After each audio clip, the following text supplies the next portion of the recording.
శ్రీ సచ్చిదానంద సమర్థ సద్గురు సాయినాథ్ మహారాజ్ కీ జై. ముందుగా సాయి భక్తులందరికీ నమస్కారం అండి. వీడియో చూస్తున్న ప్రతి ఒక్కరిపైన ఆ సాయినాథుని ఆశీస్సులు ఉండాలని, బాబా గారి భక్తులందరూ ఎప్పుడూ కూడా ఆనందంగా సంతోషంగా వారి జీవితాన్ని గడపాలని మనస్ఫూర్తిగా కోరుకుంటూ ఈ వీడియోని స్టార్ట్ చేస్తున్నాను ఫ్రెండ్స్. రోజులాగానే ఈరోజు కూడా మనందరి కోసం మన బాబా గారు ఒక చక్కటి సందేశాన్ని అందించబోతూ ఉన్నారండి. ఈ సందేశంలో బాబా గారి విధంగా అంటూ ఉన్నారు, బిడ్డ, ఒక వ్యక్తి ద్వారా నీకు ముఖ్యమైనటువంటి శుభవార్త రాబోతోందమ్మా. కానీ సమయం చాలా తక్కువగా ఉంది. వెంటనే ఈ సందేశాన్ని విను అని బాబా గారు అంటూ ఉన్నారండి. ఎవరో ఒక వ్యక్తి ద్వారా తన బిడ్డలకు ఒక మంచి సందేశం అందబోతూ ఉందని, ఒక శుభవార్త అందబోతూ ఉందని, కానీ సమయం లేదని బాబా గారు అంటూ ఉన్నారు. అంటే ఈ సందేశం ఎప్పుడైతే నీ కంటపడుతుందో వెంటనే విను తల్లి. తగిన సమయం, అంత సమయం లేదు, వేచి చూచేటువంటి సమయం లేదు బిడ్డ.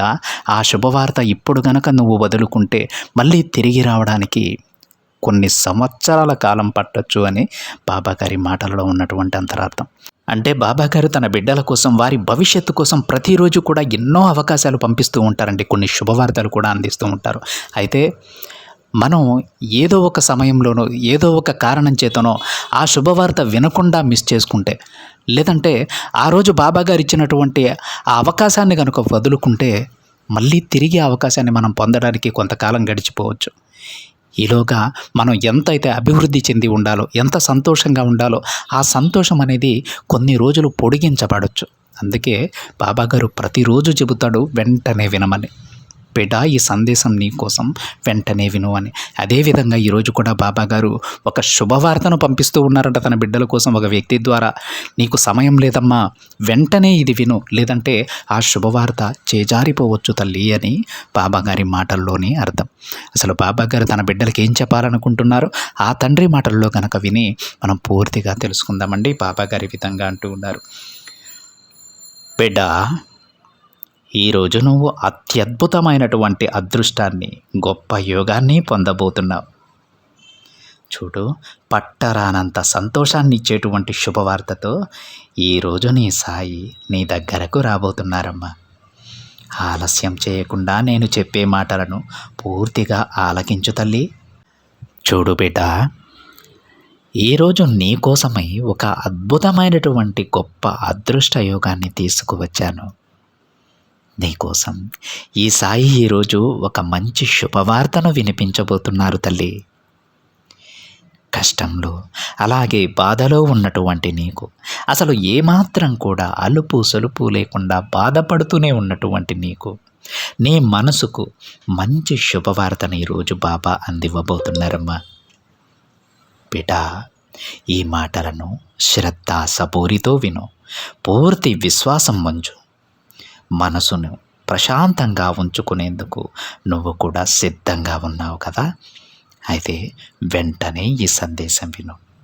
చూడు బిడ్డ, నీ మనసుని ప్రశాంతంగా ఉంచుకునేందుకు నువ్వు కూడా సిద్ధంగా ఉన్నావు కదా. తల్లి, నీ మనసుని నువ్వు ఎంతగా కష్టపెట్టుకుంటున్నావో నాకు తెలుసు. అలాగే ఎవరో ఏదో అన్నారని నీకు నువ్వే నీ జీవితంపై విపరీతమైనటువంటి విరక్తిని చూపిస్తూ ఉన్నావని కూడా నాకు తెలుసమ్మా. నీవు ఎలా ఆలోచిస్తూ ఉన్నావు? ప్రతి ఒక్కరిలో కూడా మంచి స్థాయిలో నేనుండాలి, వారి దృష్టిలో నేను గొప్పగా ఉండాలి, అలాగే ఒక మంచి స్థానాన్ని నాకు నువ్వు కల్పించు సాయి అని ఎంతో కలలు కంటూ ఉన్నావు, ఎంతో ప్రాధేయపడుతూ ఉన్నావు. అలాగే నీ జీవితం పట్ల నువ్వు ఎన్నో ఆశలు పెంచుకుంటూ ఉన్నావు. ఎంతో మంచి మనసు కలవాడివి బిడ్డ నీవు. అలాగే ఆ మంచి మనసుతో పాటు నీ సహాయ సహకారాలు కూడా ప్రతి ఒక్కరికి అందిస్తూనే ఉంటావు. సాయం అన్న వారికి లేదనకుండా, కాదనకుండా సహాయం చేస్తూనే ఉంటావు. ఎప్పుడూ కూడా నీకు పరులకు సహాయపడటం ఇష్టంగానే భావిస్తావు. కానీ నీ జీవితంలో మాత్రం ఎవరి వల్ల కూడా నువ్వు సహాయం పొందలేకపోతున్నావని బాధపడుతూ ఉన్నావు కదా. చివరికి నువ్వు సహాయం చేసిన వారు కూడా నీకు సహాయం చేయడం లేదని కృంగిపోతూ ఉన్నావు. అయితే నువ్వు ఎంత కష్టపడినా కూడా అంటే అంటే నీవు చేరుకునేటువంటి స్థానం ఇప్పటి వరకు నీకు ఆ గమ్యస్థానం రావటం లేదని ఆలస్యం జరుగుతూ ఉండటం వలన నీవు చాలా నిరాశపడుతూ ఉన్నావు. అలాంటిది ఎప్పుడు నువ్వు భయపడుతున్నా అదే బిడ్డ, నువ్వు దేని గురించైతే నీ జీవితం పట్ల ఆశగా ఉన్నావు అది నీవు పొందలేకపోతూ ఉన్నావని, నా కష్టానికి తగినటువంటి ఫలితాన్ని ఇవ్వు బాబా అని, నా స్థానాన్ని మరెవరో తీసుకుంటున్నారని, నా స్థానం నాకే దక్కేలా చెయ్యమని, నా కష్టానికి తగినటువంటి మొదటి ఫలితం నాకే ఇవ్వమని నా దగ్గర ఎప్పుడూ కూడా మొరపెట్టుకుంటూ ఉన్నావు కదా. అయితే విను, నువ్వేం వెనక్కి వెళ్ళిపోవడం లేదు బిడ్డ. అలాగే నువ్వు ముందుకు రావడానికి కాస్త సమయం పడుతుంది. అయితే నువ్వు కష్టపడుతున్నావు, అది నేను ఒప్పుకుంటాను బిడ్డ. కానీ దానికి ఇంకొంచెం శ్రమని కలపాల్సి ఉంటుంది. నువ్వు తప్పకుండా నువ్వు గెలుపు సాధిస్తావు. గెలుపు నీ తలుపు తడుతుంది బిడ్డ. అలాగే నీకు ఎలాంటి భయాలు కూడా అవసరం లేదు. గెలుపు నీకే చేకూరుతుంది. ఇంకొంచెం నువ్వు కష్టపడ్డావంటే మొదటి స్థానం నీకే దక్కుతుంది. అయితే నీ జీవితంలో నువ్వు పెంచుకున్నటువంటి ఆశలన్నీ కూడా నీకే దక్కుతాయి. ఎప్పుడైతే నువ్వు శ్రద్ధ సబూరితో ఉండావో అప్పుడు మాత్రమే ఇవన్నీ సాధ్యమవుతాయని గుర్తుపెట్టుకో. మొదటి స్థానాన్ని నువ్వే పొందుతావు బిడ్డ. నీ స్థానాన్ని నువ్వు పొందడానికి శక్తి వంచన లేకుండా కృషి చేయాల్సి ఉంటుంది. నా అనుగ్రహం, నా ఆశీర్వాదం వల్ల నీకు ఎప్పుడూ కూడా మంచే జరుగుతుంది. అంతేకాదు, మంచి శుభవార్త కూడా నువ్వు వినబోతున్నావు. ఎన్నో రోజుల నుండి నువ్వు నన్ను కోరిన కోరిక తప్పకుండా నెరవేరుతుందమ్మా. ఆ కోరిక నెరవేరట్లేదని నువ్వు ఆశపడినటువంటి జీవితం నీకు దక్కడం లేదనే కదా నువ్వు నిరాశ చెందుతూ ఉన్నావు తల్లి. ఆ శుభవార్తను నేను నీకు వినిపించబోతున్నాను. ఆ వార్తను తప్పకుండా నువ్వు వింటావు. ఆ వార్త దేని గురించైనా కావచ్చు, నీ పిల్లల గురించి కావచ్చు, లేదంటే నీ వ్యాపారం గురించి కావచ్చు, వృత్తిపరంగా కావచ్చు, ఉద్యోగపరంగా కావచ్చు. ఏ శుభవార్తనైతే నువ్వు వినాలి అనుకుంటూ ఉన్నావో, ఏ పని జరగడం లేదని నువ్వు బాధపడుతూ ఉన్నావో, అశాంతితో నిరాశతో ఎదురు చూస్తూ ఉన్నావు, అవన్నీ కూడా ఒక్కటి కాదు బిడ్డ, ప్రతి ఒక్కటి కూడా నీకు దక్కుతాయి. అయితే నీకు కోపం ఎక్కువగా ఉంటుందమ్మా. ఆ కోపాన్ని తగ్గించుకుంటే చాలా ముందుకు వెళతావు. లేదంటే నీకోసం ఉన్న బంధాలు మధ్యలోనే తెగిపోయే ప్రమాదం ఉంది. ఆ ఒక్క లోపాన్ని సరిదిద్దుకో. నీకు ఉన్నటువంటి నీ సంతానం, నీ పిల్లల వలన నువ్వు ఎంతో ఇబ్బందులు ఎదుర్కొంటున్నావు, అవునా? అంటే వారు చేసేటువంటి పనులు కావచ్చు, లేదా వారికి నువ్వు ఏమీ కూడా నీ రూపంగా అందివ్వడం లేదని కావచ్చు. నువ్వు బాధపడుతూ ఉన్నావు, నువ్వు వారి గురించి ఆలోచిస్తూ ఉన్నావు. బిడ్డా, ఇక నీ దిగులకి స్వస్తి చెప్పు. ఎందుకంటే నీ రూపేణ నువ్వు నీ సంతానానికి ఏదో ఒకటి అందించే తీరుతావు. అది కూడా నువ్వు ఏది అందించాలనుకుంటున్నావో అదే అందిస్తావు. వారు కూడా నిన్ను అర్థం చేసుకుంటారమ్మా. రాబోయే రోజుల్లో వారందరూ కూడా నీ సంతానంతో పాటు నువ్వు అంతా కూడా నీ కుటుంబ సభ్యులతో సంతోషంగా ఉండేటువంటి రోజును ఈ బాబా తన బిడ్డ కోసం తీసుకొస్తారు. అలానే నలుగురిలోనూ నీదే మొదటి చేయిగా, మొదటి స్థానంగా నిన్ను నేను కూర్చోబెడతానమ్మా.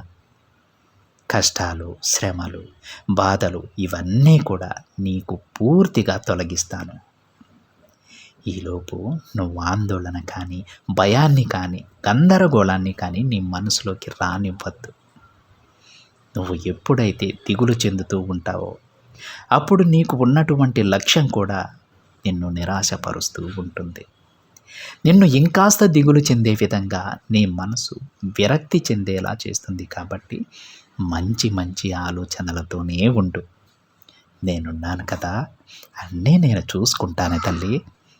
మంచిగా ఆలోచించు, మంచిగానే ఉండు. నాకంతా మంచే జరుగుతుందని నమ్ము. నీ బాబా అలానే నిన్ను ఆశీర్వదిస్తారు. ఈరోజు తక్షణమే జరగకపోవచ్చు బేట, కానీ రేపైనా సరే నువ్వు అనుకున్నది నీకు ఇచ్చి తీరుతాను. నువ్వు కూడా అలానే ఆలోచించు. నేను అనుకున్నది తప్పకుండా రేపైనా సరే సాధించి తీరుతాను అని కలలు కను. ఆ కలలను నేను నిజం చేస్తాను బిడ్డ. అలాగే నీకు దక్కని దాని గురించి అయితే నువ్వు ఏమీ అడగలేదు కదా. జీవితంలో నువ్వు ఆశపడిన ప్రతి ఒక్కటి కూడా న్యాయమైనదే. ఆ న్యాయమైన ప్రతి కోరిక నేను నెరవేరుస్తానమ్మా. నువ్వు ఆశపడిన దానికోసమే కదా నువ్వు తాపత్రయపడుతూ ఉన్నావు. దాని గురించి కదా నువ్వు అడుగుతూ ఉన్నావు నీ తండ్రిని. మరి నీ జీవితంలో నువ్వు పొందేటువంటి స్థానం కూడా నీకంటూ ఒక మంచిగా ఉండాలని ఈ బాబా మాత్రం అని కూడా చెప్పు. నా బిడ్డలు ఒక మంచి స్థాయిలో ఉండాలని నేను కోరుకుంటాను తల్లి. దానికి తగ్గ శ్రమ నువ్వు చేసినప్పుడు తప్పకుండా ఆ స్థానాన్ని నీకు అందిస్తాను. ఎవ్వరిలోనూ నిన్ను తక్కువ కానివ్వను బిడ్డ. నీ బాబా చెప్పే మాటలు అర్థమవుతున్నాయి కదా తల్లి. ఇక అనవసరమైన దిగులంతా పక్కన పడేసేయమ్మా. నీ జీవితాన్ని ఎంత గొప్పగా మారుస్తానంటే, ఎంత అదృష్టయోగంగా మారుస్తానంటే, నీ కుటుంబ సభ్యులతో పాటు నువ్వు కూడా వారందరితో కలిసి ఎంత సంతోషంగా ఉంటావో నీ కలలో కూడా నువ్వు ఊహించవు. అంత గొప్ప జీవితాన్ని ఈ తండ్రి నీ కోసం ఏర్పరుస్తారు. నేను నీకు ఏదో ఒక విధంగా సహాయాన్ని అందిస్తానని ప్రమాణం చేసి మరీ చెబుతున్నానమ్మా. చూడు, తప్పకుండా నువ్వు ఎదురు చూసేటువంటి శుభగడియలైతే వస్తాయి. అలానే దేని గురించి అయితే నువ్వు శుభవార్తను వినాలనుకుంటున్నావో అలాంటి శుభకార్యాలు నీ చేతితో నువ్వే చేస్తావు. నువ్వు తల పెడతావు తల్లి. ఎవరికైనా కానీ కోరికలు ఆశలు లేకపోతే జీవితం అనేది ఉండదు. అది నేను ఒప్పుకుంటానమ్మా. అలా నువ్వు ఆశగా ఆరాటపడినటువంటి కోరికలన్నీ కూడా నీకు సార్థకం చేసేటువంటి బాధ్యత నేను తీసుకుంటాను. ఈ బాబా అన్నీ నీకు అందిస్తాడమ్మా. చూడు, నువ్వు నా బిడ్డవు తల్లి, అదృష్టవంతునివి. నా బిడ్డలు ఎప్పుడూ కూడా అదృష్టవంతులే. ఎందుకో తెలుసా? నేను చెప్పిన విధంగా వారు ఎప్పుడూ కూడా నడుచుకుంటారు. శ్రద్ధ సబూరితో ఉండమంటే అలానే ఉంటారు. ఓర్పు సహనాన్ని కలిగి ఉండమంటే అలానే ఉంటారు. అలాగే నేను ఏదైనా కానీ వారికి ఒక మంచి మాటను అందించానంటే తూచా తప్పకుండా వారు పాటిస్తారు. వారు నా బిడ్డలు కాబట్టే ఇవన్నీ చేస్తూ ఉన్నారు. మరి వారి కోసం వారి కోరికలు నేను నెరవేర్చకుండా ఉంటానా చెప్పు? ఇకనైనా సరే నీ దిగులు మాను, నీ అలక మాను. ఈ తండ్రిని అర్థం చేసుకో. నేను చెప్పిన ప్రతి మాట నీ కోసం నెరవేరుస్తాను బిడ్డ. ఈ తండ్రిపై భారం వేసి నువ్వు ప్రశాంతంగా ఉండు. చెబుతున్నాను కదా, నా బిడ్డల కోసం నేను ఏదైతే చేయగలనో శక్తి వంచన లేకుండా ప్రతి ఒక్కటి చేస్తాను. ఈ సందేశంలో నేను ఏదైతే నీకు చెప్పానో అవి ఆచరించు చాలు. అర్థమవుతుందా అని బాబాగారు అంటూ ఉన్నారండి. ఈరోజు బాబాగారు తన బిడ్డల యొక్క అదృష్టాన్ని మార్చడానికి మనం చేయవలసినటువంటి కొన్ని పనులు చెప్పారు. అదేవిధంగా బాబాగారు పూర్తి నమ్మకంతో ఉన్నారు. తన బిడ్డలు ఎప్పుడూ కూడా తన మాటను జవదాటరని, ఏది చెప్తే అది చేస్తారని. శ్రద్ధాసబూరితో ఉండమంటే అలానే ఉంటారు. ఏదైనా మంచి పనులు చేయమంటే అలానే ఉంటారు. బిడ్డ, నా మీద మంచి నమ్మకంతో ఉండమంటే అలానే ఉంటారు. మరి నా బిడ్డలు నా కోసం ఇన్ని చేస్తుంటే వారి కోసం వారు అడిగింది నేను చేయలేనా అని బాబాగారు తన బిడ్డలను అడుగుతూ ఉన్నారు. దీనికోసం మనం చేయవలసిందల్లా పూర్తి విశ్వాసంతో మీకున్నటువంటి దిగులునంతా వదిలేసి ఇప్పటి వరకు ఎంత నమ్మకాన్ని అయితే బాబాగారి పైన ఉంచారో రెట్టింపు నమ్మకాన్ని ఆ తండ్రిపై పెట్టండి. తప్పకుండా మీకు మంచి భవిష్యత్తును ఆ తండ్రి అందిస్తారండి. అందులో ఎలాంటి సందేహం లేదు. ఇప్పటి వరకు మీరు ఏవైతే బాబాగారిని అడుగుతూ ఉన్నారో అవన్నీ కూడా అందుతాయి. కాస్త ఆలస్యమైనా సరే బాబాగారి బిడ్డల యొక్క జీవితం ఎంతో అద్భుతంగా ఉంటుంది. ఆ విధంగా ఉండేలా ఆ తండ్రి తన బిడ్డలను, వారి కుటుంబాన్ని సైతం ఆశీర్వదిస్తారు. ఇదండి ఈరోజు బాబాగారి సందేశం కనుక మీకు నచ్చినట్లయితే ఒక చిన్న లైక్ చేయండి ఫ్రెండ్స్. మరింతమంది మన బాబాగారి బిడ్డలకైతే ఈ సందేశాన్ని షేర్ చేయండి. మొదటిసారిగా ఛానల్ని చూస్తున్న వాళ్ళైతే తప్పకుండా సబ్స్క్రైబ్ చేసుకొని పక్కనే ఉన్న బెల్ ఐకాన్ని యాక్టివేట్ చేయండి. మరొక బాబాగారి సందేశంతో మరొక వీడియోలో కలుద్దాం. అంతవరకు ఓం సాయిరామ్.